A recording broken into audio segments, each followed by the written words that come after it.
প্রিয় দর্শক, শুভ সন্ধ্যা। আপনাদের সবাইকে স্বাগত জানাচ্ছি বাংলা বিষয়ের নিয়মিত অনুযান যে কথা বলছে অনুষ্ঠানে। আপনাদের সঙ্গে আছি আমি জাহাঙ্গীর আকন্দ। আমার সঙ্গে আলোচনার জন্য আজ স্টুডিওতে উপস্থিত আছেন অ্যাডভোকেট মাসুদ আহমেদ তালুকদার, বিএনপি চেয়ারম্যানের উপদেষ্টা, এবং ডাক্তার মুশতাক হোসেন, স্থায়ী কমিটির সদস্য, বাংলাদেশ জাসদ ও সাবেক জিএস ডাকসু। আপনাদের দুজনকেই স্বাগত জানাচ্ছি। ধন্যবাদ আপনাকে। দর্শক, আজ আমরা আলোচনা করব নির্বাচন সহ সমসাময়িক নানা বিষয় নিয়ে। আলোচনাটা শুরু করতে চাই মুস্তাক ভাইকে দিয়ে। মুস্তাক ভাই, জমজমাট নির্বাচনী প্রচারণা, সারা দেশে নির্বাচনী প্রচারণা চলছে। প্রধান যেই দল দুটি এই মুহূর্তে তারা নির্বাচন কার্যক্রম চালিয়ে যাচ্ছে, সারা দেশেই তারা চালাচ্ছে। তো কেমন মনে হচ্ছে, কি নির্বাচন কেমন হবে? এখনো পর্যন্ত পরিস্থিতিতে বেশ ভালোই। মানুষের মধ্যে স্বাভাবিক কারণে দীর্ঘ 3টা নির্বাচন বিশেষ করে ভালো হয়নি, নির্বাচনই হয়নি বলা যায়। সে কারণে একটা শঙ্কা বা একটু ভাব থাকলেও যতই দিন যাচ্ছে মানুষ আগ্রহী হচ্ছে, এবং যেই আসনে তীব্র প্রতিদ্বন্দ্বিতা সেখানে জমজমাট ভাবটা ভালো। আমি বেশ কয়েকটা জায়গায় গিয়েছি আমাদের দল এবং জোটের প্রার্থীদের প্রচারণার সাথে সামিল হতে। আছে আলোচনা, তবে কোনো কোনো জায়গায় যেখানে হয়তো যিনি কোনো একজন প্রার্থী হয়তো খুবই ফেভারিট, তার বেশ একচেটিয়া প্রাধান্য, সেখানে হয়তো অতটা আমি উৎসাহ উদ্দীপনা দেখিনি। কর্মীরা দাঁড়ে দাঁড়িয়ে যাচ্ছেন ভোট চাওয়ার জন্যে, এবং অঘটন খুব একটা ঘটেনি। যেগুলো ঘটেছে বিচ্ছিন্নভাবেই বলা যাবে। ইতিমধ্যে একজন প্রার্থী অবশ্য মৃত্যুবরণ করেছেন তার শারীরিক অসুস্থতার কারণে, আর দুজন সম্ভবত নির্বাচনী সংঘর্ষে প্রাণ হারিয়েছেন, অনাকাঙ্ক্ষিত অবশ্যই। তো এখনো পর্যন্ত আমি মনে করি যে নির্বাচনের পরিবেশটা ভালো আছে, যদিও মানুষের মধ্যে নানা রকম এখনও যেটা বলেছি একটা সন্দেহ আছে, এবং মানুষও আগ্রহী হচ্ছে। আমি মনে করি নির্বাচনটা ভালোভাবেই উতরে যাবে। মাসুদ ভাই, যে ডাক্তার কিন্তু সেই সাথে রাজনীতির সাথে আপনার দীর্ঘ পরিচয়, কয়েক যুগেরও বেশি সময়। তো অন্য যে নির্বাচন এবং এবারের যে নির্বাচন, এটার মধ্যে আপনার মানে কি দেখছেন, পার্থক্যটা কি, বা কি আলোচিত বিষয়? পার্থক্য তো কিছু আছেই। এখানে একটা গণ অভ্যুত্থানের পরে একটা নির্বাচন হচ্ছে। গণ অভ্যুত্থানে যাদের বিরুদ্ধে গণ অভ্যুত্থান হয়েছে তারা নির্বাচনের মাঠে অনুপস্থিত।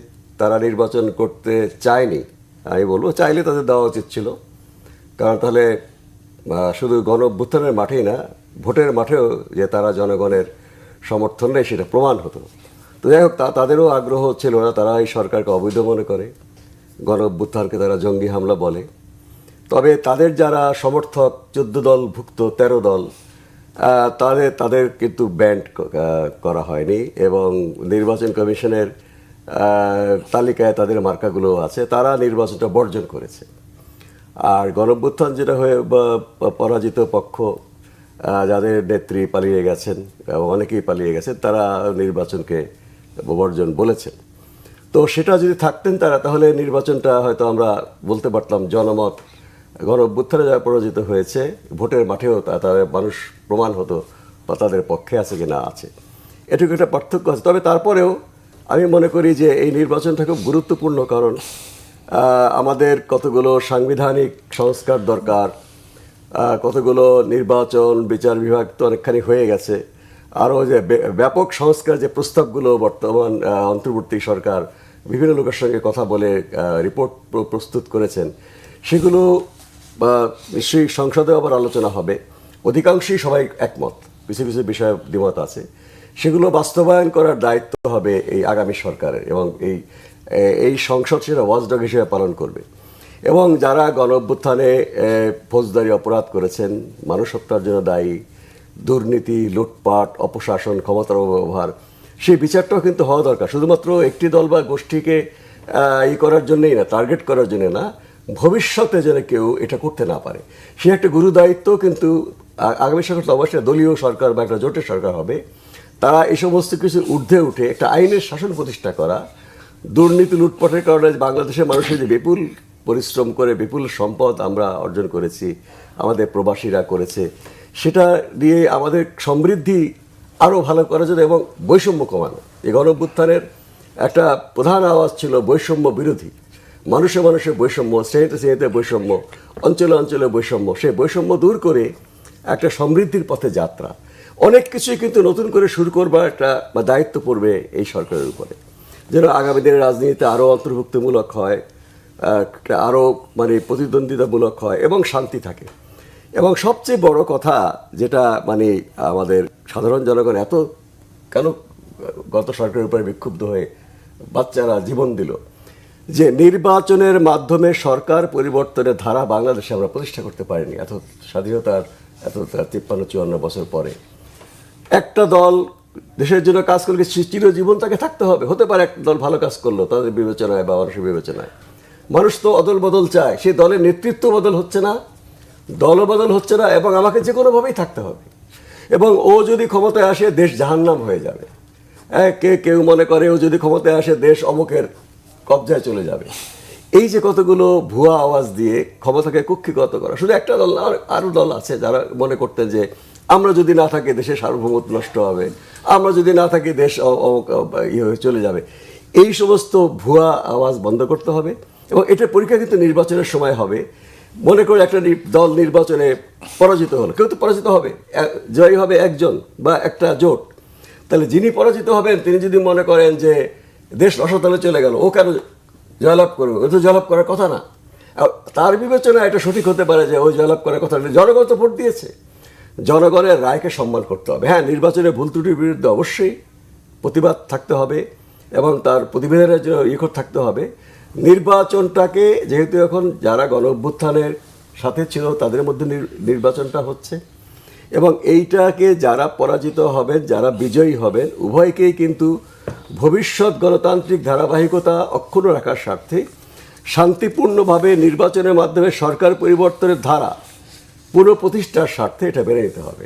এইটা কিন্তু আপনার সরকার গঠনের আগেই এই পরীক্ষাটা হয়ে যাবে। আমি আশা করি এত রক্তপাতের পরে যে পক্ষগুলো আছে নির্বাচনের মাধ্যমে তারা এমন কোনো ধারণা দিবেন না মানুষকে যে অমুকে যদি জয়লাভ করে বা তাহলে এটা কারচুপি, এটা একটা ষড়যন্ত্র, দেশকে ধ্বংস করে দিবে, আর নিজে জিতলে এটা গণতন্ত্র। এখান থেকে যেন আমরা বেরিয়ে আসতে পারি।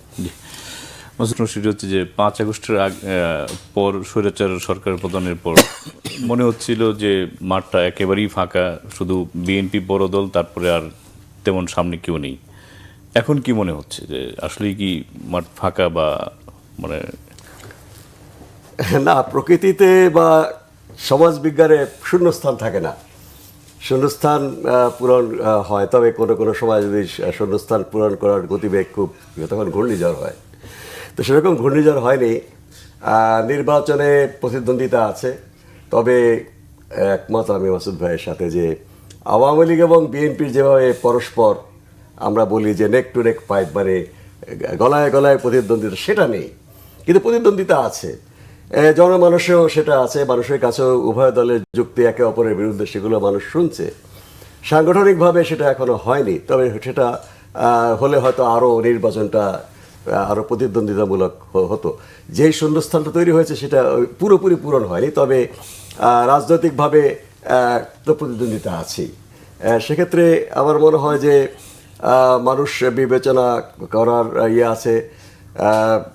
এখানে প্রধান কতগুলো প্রশ্ন চলে আসছে। একটা হচ্ছে গণতন্ত্রের ধারাবাহিকতা। যেই দলগুলো আছে তাদের মধ্যে মানুষ বিচার করবে যে একটা দল হয়তো এখন খুব ভালো কথা বলছে, তারা যদি ক্ষমতাসীন হয় তাহলে তারা গণতান্ত্রিক এই কাঠামো রাখবে কিনা, তাই না? একটা দল গণতন্ত্রের নামে, যেটা অতীতেও দেখেছি আমরা, গণতন্ত্রের নামে আপনি রায় পেলেন, তারপর আপনি এক দল বাকশাল করে ফেললেন। গণতন্ত্রের নামে রায় পেলেন, আপনি তত্ত্বাবধায়ক সরকারে কী হবে এইভাবে আপনি বিচারপতিদের বয়স বাড়াই দিলেন। তো এগুলো কিন্তু আছে।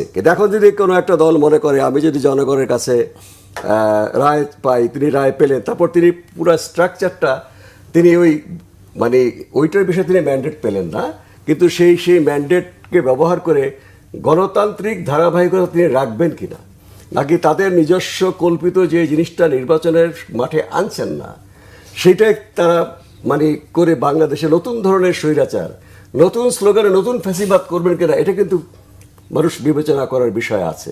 আপনি এখনকার কথায় ভুলে গেলে চলবে না অতীতে তারা কী করেছে। যখন বঙ্গবন্ধু ৭৩ সালে পার্লামেন্ট নির্বাচন করেছেন, তিনি নিশ্চয়ই বলেন নাই আমাকে ভোট দিলে আমি একদলীয় শাসন করব, কিন্তু তিনি করেছেন। এভাবে সংবিধানের অনেকগুলো পরিবর্তন হয়েছে পরবর্তীকালে বিভিন্ন সরকারের সময়, যেটা তাদের ম্যান্ডেট ছিল না। যেমন আওয়ামী লীগ সরকার, তারা যদি 2008 সালে বলতো যে আমরা ক্ষমতায় গেলে তত্ত্বাবধায়ক সরকার ব্যবস্থা তুলে দেব, নিশ্চয়ই মানুষ চিন্তা করতো। হ্যাঁ, কাজে এইসব ঘটনা কিন্তু অতীতে আছে, যে আমরা জনগণের কাছে যে ম্যান্ডেট নিচ্ছি সেই ম্যান্ডেটের বাইরে যদি করতে চাই তাহলে নতুন করে নির্বাচন নিতে হবে, নতুন করে ম্যান্ডেট নিতে হবে। এই বিষয়ে কিন্তু ঐক্যমত হওয়া দরকার। এটা একটা শঙ্কার দিক। এটা আরেকটা সমস্যা হচ্ছে যে গণভোটটা খুবই একটা জটিল জিনিস করেছে। এটা আমরা ঐক্যমত কমিশনের আলোচনায় ছিলাম, এটা একটা খুবই ঐতিহাসিক ডকুমেন্ট হয়েছে, চমৎকার কাজ হয়েছে, পরিশ্রম করেছেন সবাই যারা দায়িত্বে ছিলেন, আমরাও যারা ছিলাম। এখানে কোন কোন দল সংবিধান সংস্কার বিষয়ে কি মতামত তারা চায় এটা কিন্তু মানুষ দেখেছে, নথিবদ্ধ হয়েছে। আগামী পার্লামেন্টে এই যেগুলো সমস্ত দল ঐক্যমত, যেখানে সেই ঐক্যমতের বিষয়গুলো নৈতিকভাবে করতে বাধ্য। যেই দলই এখানে যারা এই ঐক্যমতের মধ্যে আলোচনা ছিল তারা পার্লামেন্টে যে মেজরিটি পায়, এবং বিরোধী দলে গেলেও তারা সমর্থন দেবে। যেখানে যেখানে দ্বিমত আছে সেই দ্বিমতটাকেও আপনার জোর করে গণভোটে একমত করাচ্ছে। আমার দল কিন্তু বা আমাদের জোট গণতান্ত্রিক যুক্ত ফ্রন্ট, আমরা কিন্তু অধিকাংশ সংস্কার প্রস্তাবে একমত। কতগুলো বিষয়, মৌলিক বিষয় আমরা দ্বিমত করেছি। আমরা বলেছি সংসদের ভেতরে বাইরে আমরা এর পক্ষে থাকবো। দেখেন, কোনো দল কিছু আপত্তি করেছে, সেটাকেও তাকে এই গণভোটের মাধ্যমে জায়েজ করার চেষ্টা করা হচ্ছে। গণভোট কিন্তু আমার বলা আছে যে ওই সময় একমত হয়েছিল যারা যে বিষয়ে দ্বিমত আছে তারা যদি জনগণের রায় পায় তারা সেই অনুযায়ী কাজ করবে। এখানে আমাদের মনে হচ্ছে শুধুমাত্র সংস্কার প্রস্তাবে সীমাবদ্ধ নয়, গণভোটের আড়ালে অন্য কিছু করার একটা ষড়যন্ত্র আছে বলেই কিন্তু সন্দেহ আছে যে আপনি এই গণভোটের রায় ব্যবহার করে অসাংবিধানিক কিছু করবেন কিনা। ইতিমধ্যেই যেই গণভোটের আদেশ জারি হয়েছে রাষ্ট্রপতির নামে, এটাই তো অসাংবিধানিক। রাষ্ট্রপতি অধ্যাদেশ জারি করতে পারেন যেটা সংবিধানে আছে, আগামী সংসদে পাশ হবে। কাজেই এই গণভোটের রেজাল্ট যাই হোক, আমি মনে করি হা ভোট হলেও বিশাল কিছু হয়ে যাবে না, না ভোট হলেও দুনিয়া উল্টে যাবে না। দেখুন, যেই গণভোটগুলো অতীত হয়েছে, জেনারেল জিয়াউর রহমানের সময় গণভোট হয়েছে, জেনারেল এরশাদের সময় গণভোট হয়েছে, যেগুলো সাংবিধানিকভাবে বৈধ ছিল না, কিন্তু পরবর্তী সংসদে পঞ্চম সংশোধনী এবং সপ্তম সংশোধনী যেটা হয়েছে সেটাকে পার্লামেন্টে পাশ করে সেই গণভোটটা পাশ করতে হয়েছে। তো এই যে গণভোট আপনি করবেন পার্লামেন্টে পাশ করতে হবে। কাজে এইটা তো অবশ্যই প্রত্যাহার করা উচিত, এবং এটাকে আমরা মনে করি গণতন্ত্রের জন্য এটা একটা খুব জটিলতা এবং বাধা সৃষ্টি করতে পারে এই গণভোট। আমরা একটা বিরতি নিয়ে আসি। প্রিয় দর্শক, নিশ্চয়ই ছোট্ট একটি বিরতি, সঙ্গেই থাকুন, ফিরছি কিছুক্ষণ পর।